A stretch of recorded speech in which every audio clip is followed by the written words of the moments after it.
Na furaha katika mji wa Malindi baada ya idara ya makavazi ya kitaifa mjini Malindi kupata mtandao bila malipo kutoka kwa iAfrica ambao uliwekwa kwenye maktaba ya kituo cha rasilimali za web kwa watalii, watafiti na vijana kupata habari zaidi kuhusu historia ya kale ya mji wa kitalii wa Malindi.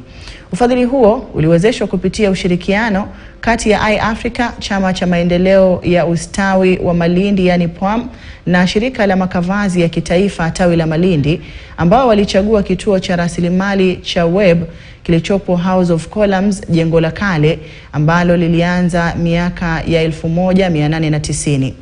Wezesha utafiti wa mtandao kwa wageni wote wanaotembelea mkumbusho huo. Mkataba ni vile ni maudhui mengi ambayo yanaweza kupatikana kutoka kwa nyenzo za vitabu vilivyo ndani ya maktaba hiyo.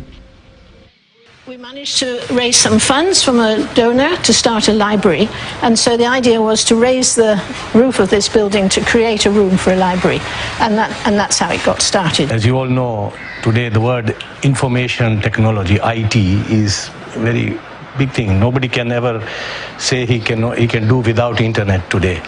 Everybody wakes up in the morning, the information is passed from one end to the other.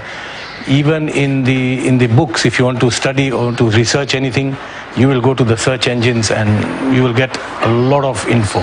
It's a way of us promoting education and making sure that our future is secured. Yani the young generation is secured.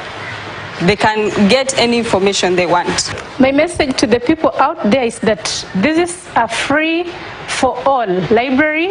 Anyone coming to this library doesn't have to pay. We open from Monday to Friday. I would like to urge everybody to take advantage of this free access to information, especially legal information, public legal information that now touches on climate action, climate change, and you Google the Sustainable Solid Waste Management Act. Kwingineko, wakazi wa